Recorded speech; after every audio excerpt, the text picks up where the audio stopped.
Em ação de graças pelo aniversário de Marileia. Estamos próximos já do Natal e a igreja vai nos trazendo hoje, de modo especial, a alegria do Natal. Por isso o domingo hoje é chamado domingo de Gaudete, o domingo da alegria. A igreja usa paramentos cor-de-rosa, temos flores no altar, mostrando que o Natal já está próximo, o nascimento de Jesus chegando, e isto para nós é motivo de alegria. Antecipamos já essa alegria do Natal. A figura que a igreja nos coloca é, sobretudo, a figura de São João Batista, o grande pregador, o grande precursor da vinda do Messias, que pregava com muita firmeza a penitência, o arrependimento dos pecados e a conversão, e deve ser esse exatamente o nosso sentimento e essas as nossas atitudes agora que estamos nos preparando para o 25 de dezembro. Jesus quer vir à nossa vida, ao nosso coração, quer participar conosco e nós devemos nos preparar em um processo de verdadeira conversão, de arrependimento dos pecados e mudança de vida. Uma outra figura que é lembrada no dia de hoje, embora a festa dele seja em maio, é a figura de São Felipe Neri. São Felipe Neri é conhecido como o santo da alegria. Ele nasceu em 1515 na Itália, depois foi para Roma e lá foi ordenado sacerdote e se destacou muito por ser um santo alegre, levando alegria a todos, e a sua espiritualidade consistia em viver a alegria de estar com o Senhor e levar essa alegria aos outros, levando o amor de Deus às pessoas. São Felipe Neri via pelas ruas de Roma que estava experimentando uma grande decadência, uma grande crise. De um lado havia muita ignorância religiosa, por outro lado havia uma ideologia pagã que estava tomando conta das classes mais abastadas, inclusive da corte pontifícia, algumas disputas lá de famílias pelo poder do papado, de modo que a gente via uma época de crise em Roma, e Felipe Neri vai na sua alegria, na sua simplicidade, recolhendo sobretudo os meninos da rua, muitos delinquentes inclusive, e começa com o evangelho da alegria, pregar, dar catequese. Foi na verdade um grande catequista em Roma e trabalhava muito na obra de caridade, fazendo muita caridade para as crianças e para o povo em geral, inclusive visitando hospitais e tantas outras obras em prol do próximo. Mas o que é a alegria? Né? E a alegria? Todo mundo quer ficar alegre, ninguém quer ficar triste, né? Alegria. Alegria nós podemos entender de duas formas. Primeiro, uma alegria mais psicológica, temporal, aquela alegria que muitas vezes até o animal tem. A gente chega em casa, o cachorrinho vem todo balançando o rabo e pulando e tal. É tudo mais próprio, né, do prazer e da dor. Né? E muita gente tem essa alegria, né, que consiste em buscar o prazer e fugir da dor. Tudo que traz prazer dá alegria, e tudo que traz dor tira a alegria e dá tristeza. Mas não é dessa alegria que eu falo, porque a alegria ela transcende o prazer e a dor, vai acima de tudo isso. A alegria de que eu falo é a alegria que é um dom do Espírito Santo para nós, que consiste na certeza de que eu sou amado por Deus e que ninguém pode tirar esse amor dele por mim, e ninguém pode tirar esta alegria de mim, porque eu sei que sou amado por Deus. Então, essa certeza do amor, viver nessa comunhão com Deus, traz para nós uma verdadeira alegria. Não é o prazer que vai me trazer alegria. A alegria do mundo pode ser uma alegria vinda do prazer. O time foi campeão, ou ganhou o jogo, ou eu consegui uma promoção, ou eu passei uma noite na festa, ou eu bebi bastante, ou eu recebi um elogio, ou eu consegui conquistar aquilo que eu buscava tanto. São coisas que dão prazer. Algumas dão alegria verdadeira, outros não. Por outro lado, se nós olharmos os animais, eles vão ter essa alegria do prazer, e da dor, não. Foge da dor, busca o prazer. Nisto é que consiste a alegria do mundo, mas não é essa alegria, é a alegria de estar com Cristo, de que eu falo. Não é a alegria de um momento, é uma alegria que é perene. Não é a alegria que me traz a paz por um tempo, ou que me traz uma certa ansiedade com medo de perdê-la.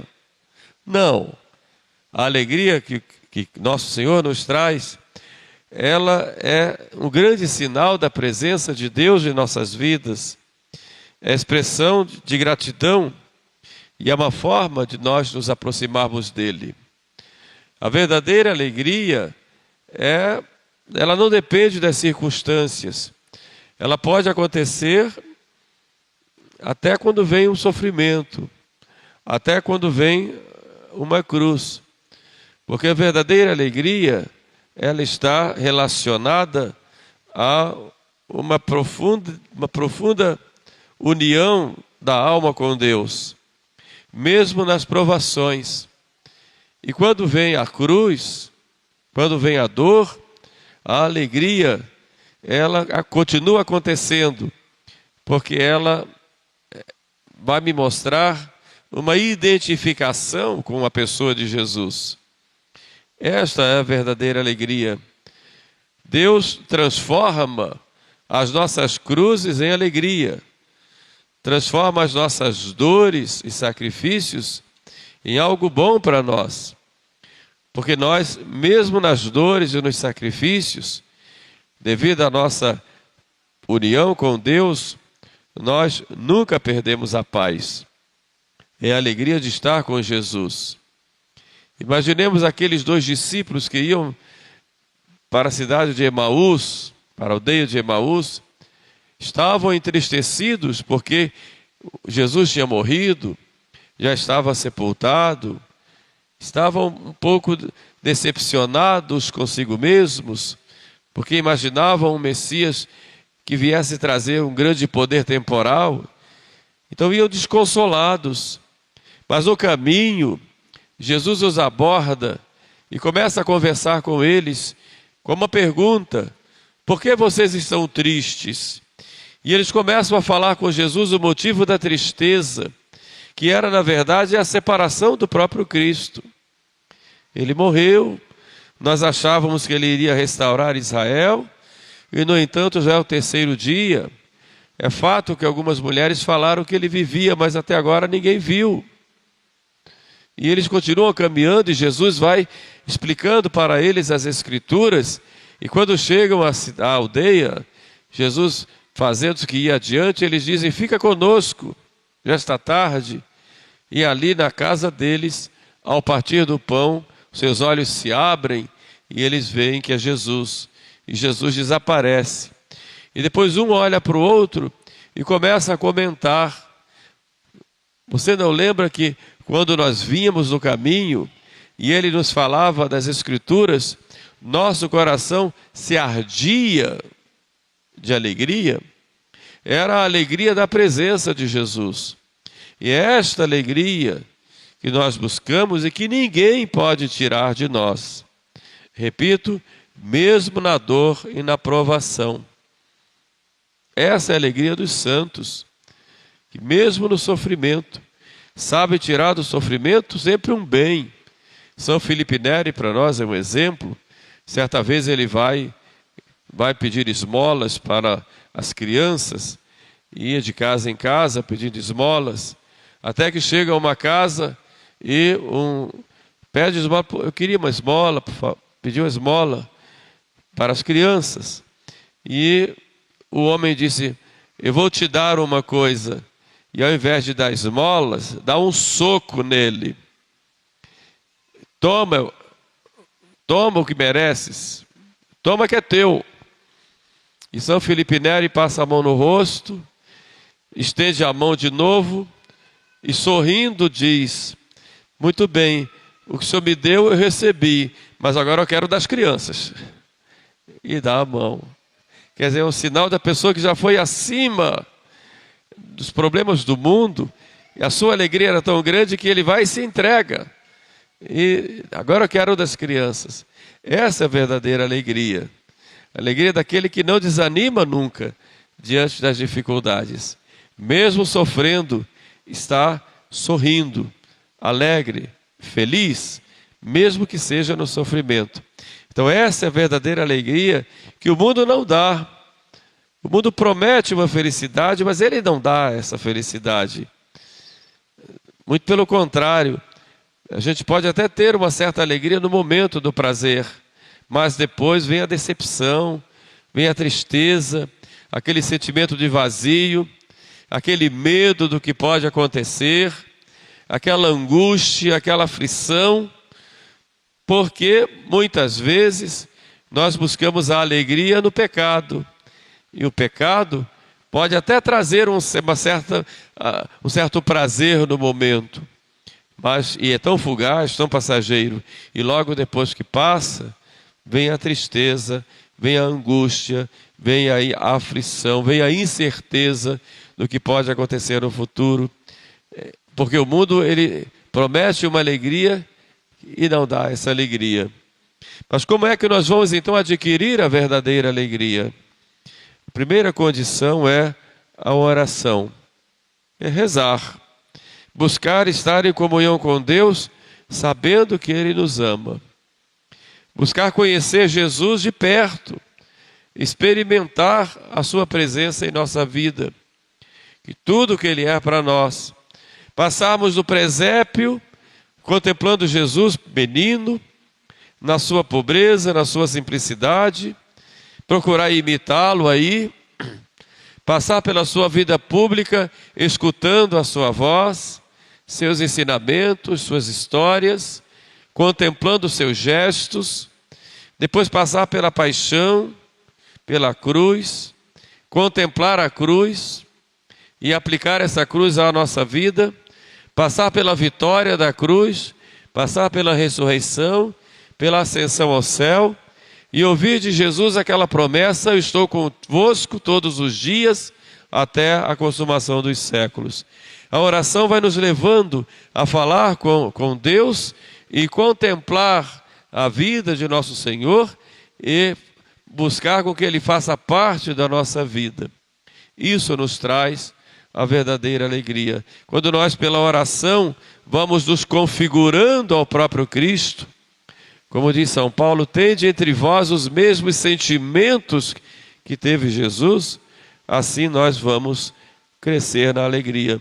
Nós vamos ver a sua bondade, a sua misericórdia que nos perdoa, o seu poder que nos conduz, seu amor que nos transforma, que nos converte, e pedir sempre na oração: fica comigo, Senhor. Fica comigo, Jesus. Como podemos fazer isso tantas vezes durante o dia? Ninguém vai ter a verdadeira alegria se não tiver esse contato íntimo com Deus, que o mundo não pode dar. Imaginemos, por exemplo, as irmãs monjas que vivem na clausura.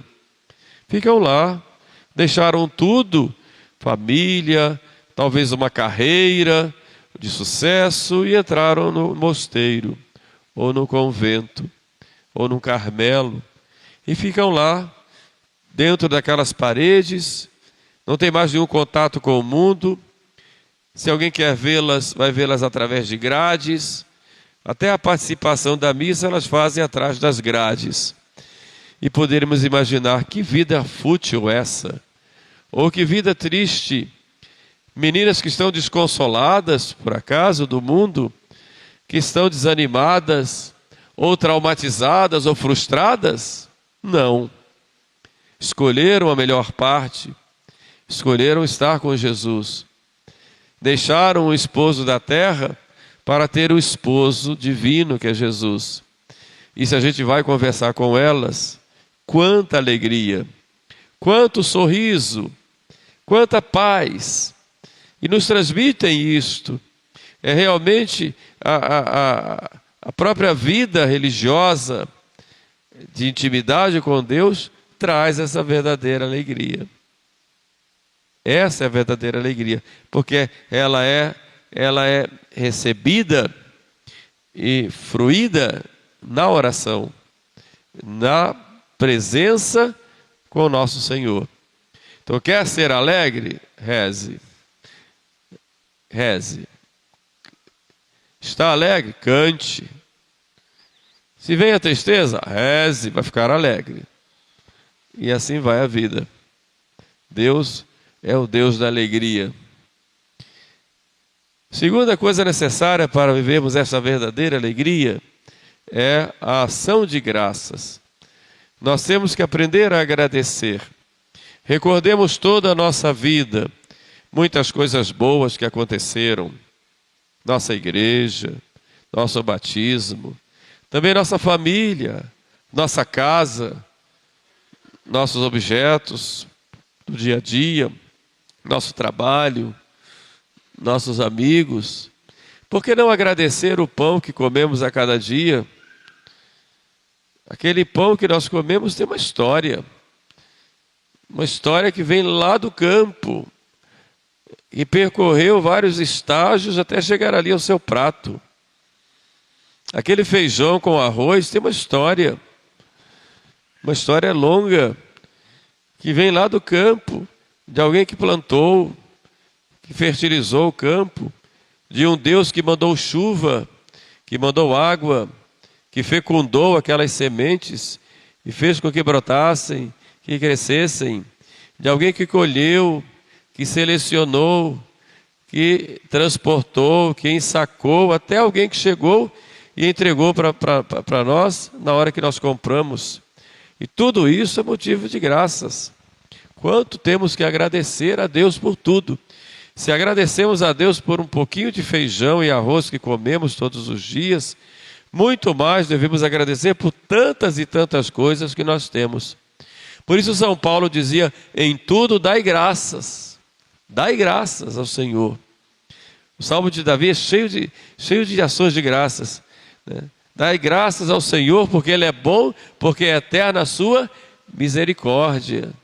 É assim. Então temos que agradecer. E quanto mais nós agradecemos a Deus, tudo que Deus nos faz, mais felizes nós somos. Mas há pessoas que não agradecem, só reclamam. Reclamam de tudo. Eu tinha um colega que reclamava de tudo.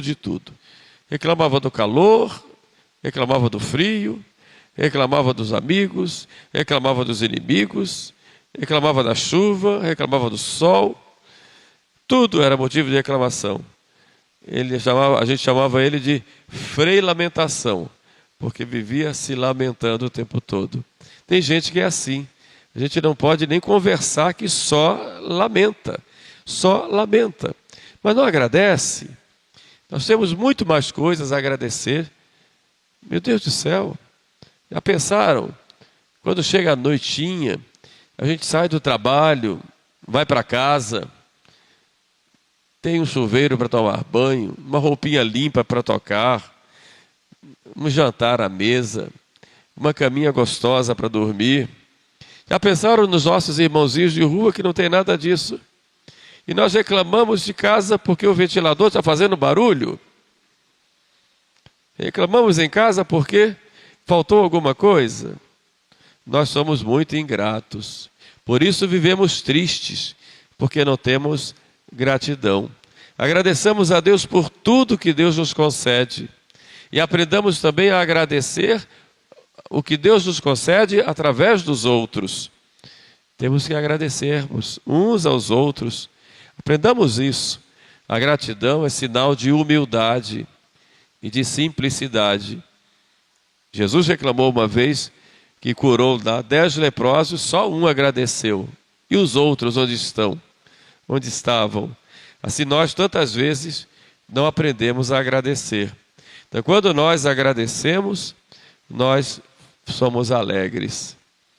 Em tudo, dai graças. Sempre dizer como Santo Agostinho, graças a Deus. Graças a Deus. Tinha um senhorzinho, que eu devo ter contado aqui, mas vale a pena repetir, que quando eu era seminarista, era dono de um sítio, e lá eu dava catecismo, eu era seminarista. Aquele senhorzinho era simples. Toda vez eu chegava lá, ele estava lá, sentado ele e a esposa numa cadeira de balanço, os dois lá, cada um na sua cadeira, conversando. Ela sempre sorria. Eu não me lembro de ter ouvido a voz dela, mas dele eu sempre ouvia. E a única coisa que eu ouvia dele era o seu albino. Graças a Deus. A única frase que eu ouvi daquele homem. Como é que vai o seu albino? Graças a Deus. Vai chover? Graças a Deus. Está só hoje? Graças a Deus. Tudo graças a Deus. Tudo é graças a Deus. E um dia eu cheguei lá, estava o seu albino sozinho. A esposa tinha morrido. Eu soube, cheguei, seu albino. Sua esposa morreu, seu albino dele, graças a Deus. Tudo graças a Deus. Eu pensei, não precisa exagerar, seu albino. Não precisa exagerar. Então, a gente deve aprender a dar graças a Deus em todas as coisas. Agir, a gente é alegre. Mas há uma terceira coisa necessária para ser alegre, é aprender a servir ao outro. Olhar as necessidades dos outros e se colocar à disposição. Não para ser servido, mas sempre para servir. E servir com alegria, porque Deus ama quem dá com alegria, já diz assim o Evangelho, já diz a Sagrada Escritura. Levar aos outros o Evangelho da alegria. Pensar como eu posso ir ao encontro do outro que precisa de mim, talvez precise de uma palavra, da minha presença. Buscar servir primeiro dentro de casa. Às vezes nas coisas da casa há uma espécie de escravidão de uns para com os outros. Isso não é correto. Ou então a missão fica sempre a cargo de um. Porque todos não participam. Não veem as necessidades uns dos outros e olha para o outro nos seus sentimentos, nas suas limitações. Procure servir. Procure servir seu irmão. Procure servir seu pai, servir a sua mãe. Há filhos que escravizam o pai e a mãe. E os pais se deixam escravizar pelos filhos já desde pequeninos. Os filhos têm que aprender a servir, a ajudarem uns aos outros e ajudarem a seus pais. Claro, isso traz alegria. Agora o filho que só cobra, que os pais têm que fazer isso, aquilo. Depois saem para a vida, para o mundo e continuam cobrando. É preciso que haja realmente esse serviço mútuo, cada um fazendo um pouquinho, em prol do bem comum da família, isso também na escola, isso dentro da igreja, isso no mundo. Quanta alegria nos dá poder fazer um bem para alguém. Às vezes uma pessoa que a gente nem conhece, fez um favor, fez um bem, que alegria, que paz a gente tem. Sabe que aquela pessoa nunca mais vai ser vista, ou nunca vai agradecer, não importa. Importa fazer o bem, não importa a quem eu vou fazer esse bem. Isso nos dá uma verdadeira alegria. A recompensa sempre vem para nós. Então procuremos fazer sempre o bem aos outros, começando dentro de casa, depois no nosso meio social e depois no mundo. Como eu disse, nunca esperando troca, porque aí já não é serviço, aí já virou comércio, não é? E o terceiro ponto, que é condição para a verdadeira alegria, é aquilo que João falou aos que foram interrogá-lo. Quem és? E ele respondeu, eu sou a voz do que clama no deserto. O que é a voz? Se eu chego aqui para vocês, expresso a voz, minha voz é essa aqui, mas se eu digo, é uma voz, é uma voz. Mas se eu falo Jesus Cristo, já é essa voz, colocando uma palavra. João diz, eu sou a voz. Quem é a palavra? É nosso Senhor Jesus Cristo. E é o Verbo que se fez carne. Isso significa o quê? Que nós, para termos a verdadeira alegria, nós temos que ser humildes e reconhecer que quem deve aparecer é Jesus e não nós. Ele aparece através de nós, mas o protagonista, o principal é Ele. Isso em tudo na nossa vida. Como disse João, é preciso que Ele cresça e eu diminua. É um grande desafio para nós, porque nós sempre gostamos de sermos insensados. Sempre gostamos que pincelem o nosso ego. Sempre gostamos de aparecer. Sempre cheios de vaidade. Queremos que todos nos aplaudam, nos elogiem. João não. Eu sou a voz do que clama no deserto. Eu não sou o Cristo. O Cristo é Ele. Eu sirvo. Eu não sou digno nem de desatar a correia de sapatos dele. Eu só sirvo. Eu sou a voz. A voz é usada para a palavra, mas eu sou usado pela palavra, só para transmitir o próprio Jesus. Então, na medida em que nós somos humildes, na medida em que nós reconhecemos que somos pequeninos, aí Cristo age em nós e Ele aparece. Aí nós temos a verdadeira alegria. Ninguém vai ser alegre se for orgulhoso, muito pelo contrário, vai ficar sempre triste. Pode até ter uma alegria passageira, mas logo vai perdê-la, porque a verdadeira alegria só tem quem é humilde, quem é pequenino. E é uma alegria que atrai, uma alegria que contagia. A alegria do pequenino. Já viram o sorriso de uma criança? Todo mundo fica contagiado com o sorriso de uma criança. Às vezes tem uma criança no colo aqui, né, no ombro da mãe, com a cabecinha olhada para trás. Quem está atrás não presta atenção no padre, não, fica rindo para a criança. E eu não vou brigar, não, porque eu sei que a concorrência é desleal. Porque a criança, na sua simplicidade, sem dente, hein? Imagine, desdentado, e consegue conquistar mais do que a gente que se prepara tanto para fazer as coisas. Porque é na simplicidade, na humildade, sendo pequeno, é que a gente consegue ser alegre e contagiar. Por isso, nesse dia, nesse domingo de Gaudete, domingo da alegria, preparando-nos para a alegria do Natal, olhemos para Nossa Senhora, que na sua ação de graças, diz lá: minha alma engrandece ao Senhor, meu espírito exulta de alegria em Deus, meu Salvador. Então a alegria é nele. E Maria exultou de alegria. Que lindo aquele canto que ela fez, mostrando essa sua alegria. Pensamos a Nossa Senhora, que nos dê essa alegria, que é fruto da oração, da ação de graças e do amor aos irmãos. Aí nós vamos ser sempre alegres e sempre felizes, tanto quanto é possível para nós aqui na terra. Porque vai ser no céu, senão uma grande festa de alegria? Porque o céu é comparado a um banquete, porque é a alegria plena, que ninguém vai tirar de nós. Louvado seja nosso Senhor Jesus Cristo. Para sempre seja louvado.